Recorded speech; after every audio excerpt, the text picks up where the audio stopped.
आज के इस गहरे विश्लेषण में हम एक बहुत ही गंभीर विषय पर बात करने वाले हैं। सोचिए कि एक डॉक्टर किसी को बहुत ही मुश्किल खबर देने वाला है। उस कमरे का माहौल, डॉक्टर के शब्द और बात शुरू करने का तरीका, ये सब सिर्फ मतलब सॉफ्ट स्किल्स नहीं है। हाँ, बिल्कुल। और असल में सहानुभूति या कंपैशन के साथ बात करना सिर्फ कैंसर के इलाज या ऑन्कोलॉजी तक ही सीमित नहीं है। वही तो। आज हम एवरब्लिंग हेल्थ केयर के बहुत ही बेहतरीन लेख पर चर्चा कर रहे हैं। इसका मुख्य विचार ये है कि हेल्थ केयर में बुरी खबर देना एक बहुत ही महत्वपूर्ण क्लिनिकल इंटरवेंशन है। मतलब बिल्कुल वैसे जैसे शरीर पर कोई सही दवा काम करती है ना, वैसी डॉक्टर के शब्द मरीज के पूरे अनुभव को तय करते हैं। सही कहा।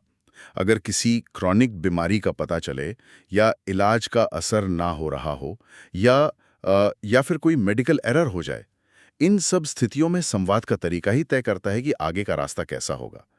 सही तरीके से की गई बातचीत से भरोसा बनता है और जो बेवजह की गलतफहमियां होती हैं वो खत्म होती हैं। और एवरब्लिंक हेल्थ केयर के इस लेख में इन बातों को सिर्फ थ्योरी तक नहीं रखा गया है। उन्होंने बाकायदा कुछ फ्रेमवर्क्स बताए, जैसे स्पाइक्स मॉडल। ये कोई रटने वाली चीज नहीं है, बल्कि एक प्रैक्टिकल रोड मैप है जिसका पहला कदम ही माहौल से जुड़ा है, जिसे सेटिंग कहते हैं। मतलब प्राइवेसी और शांति सुनिश्चित करना। बिल्कुल।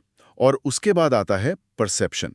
मतलब पहले ये तो जान लें कि मरीज अपनी बीमारी के बारे में क्या सोच रहा है, और वहीं से इनविटेशन या आमंत्रण का रास्ता खुलता है, क्योंकि हर इंसान एक ही झटके में पूरी सच्चाई नहीं जानना चाहता। हाँ, कुछ लोग पूरी ट्रांसपेरेंसी चाहते हैं, तो कुछ चाहते हैं कि जानकारी उन्हें किश्तों में मिले। एग्जैक्टली।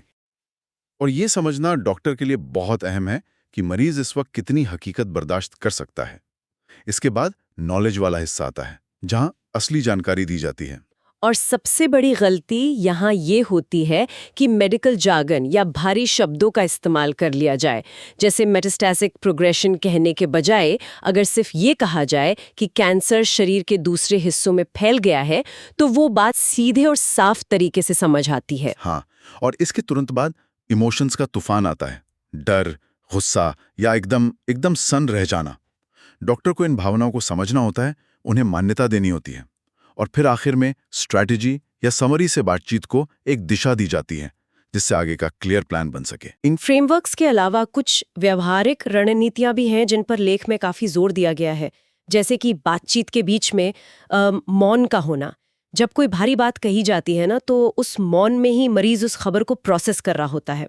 इस मौन के साथ साथ एक ABCD अप्रोच भी है, जिसमें मुझे एडवांस प्रेपरेशन वाला हिस्सा सबसे जरूरी लगा। अक्सर ऐसा होता है कि मुश्किल खबर देने से पहले डॉक्टर खुद भी नर्वस होते हैं। अगर वो पहले से अपनी बात की तैयारी करके जाएं, तो दोनों तरफ की एंग्जाइटी काफी कम हो जाती है। और एक बहुत स्वाभाविक सी इंसानी फितरत है कि सामने वाले को दुखी देखकर झूठी तसल्ली देना, सब ठीक हो जाएगा कहना, उस वक्त बहुत आसान लगता है। लेकिन जब स्थिति सच में अनिश्चित हो, तो ऐसी बातें आगे चलकर भरोसा तोड़ देती हैं। माँ, ये सब करना कोई आसान काम नहीं है। इसीलिए एवरब्लिंक हेल्थ केयर का लेख डॉक्टर्स की मेंटल हेल्थ पर भी रोशनी डालता है। दिन भर में कई बार बुरी खबरें सुनना किसी को भी अंदर से तोड़ सकता है। बिल्कुल। इसलिए डॉक्टर्स को भी खुद के प्रति सेल्फ कंपैशन रखना होता है। इसके अलावा कल्चरल बैकग्राउंड का भी बड़ा असर होता है। बिल्कुल, अलग अलग कल्चर में बीमारी और फैसलों को देखने का नजरिया अलग होता है। कहीं फैसले अकेले लिए जाते हैं, तो कहीं पूरा परिवार मिलकर तय करता है। वही, इसलिए हमेशा पूछ लेना बेहतर है। खुद से अज्यूम कर लेना कई बार स्थिति को सुलझाने के बजाय और उलझा देता है। तो अगर हम इस पूरी चर्चा को समेटें, तो एवरब्लिंक हेल्थ केयर का सबसे बड़ा निष्कर्ष यही है कि मरीज अक्सर ये भूल जाते हैं कि उन्हें क्या बताया गया था, लेकिन वो ये कभी नहीं भूलते कि उन्हें खबर कैसे दी गई थी। सिर्फ टेक्निकल नॉलेज काफी नहीं है, इमोशनल इंटेलिजेंस आज की मेडिकल प्रैक्टिस की रीढ़ है। बिल्कुल। और ये बात एक बहुत दिलचस्प सवाल पर लाकर खड़ी कर देती है। अगर मेडिकल फील्ड में बुरी खबर सुनाने के लिए इतने व्यवस्थित और सहानुभूतिपूर्ण तरीके काम आते हैं, तो क्या हम अपनी निजी जिंदगी में दोस्तों या परिवार वालों को कोई मुश्किल बात बताते वक्त इन्हीं तकनीकों को नहीं अपना सकते?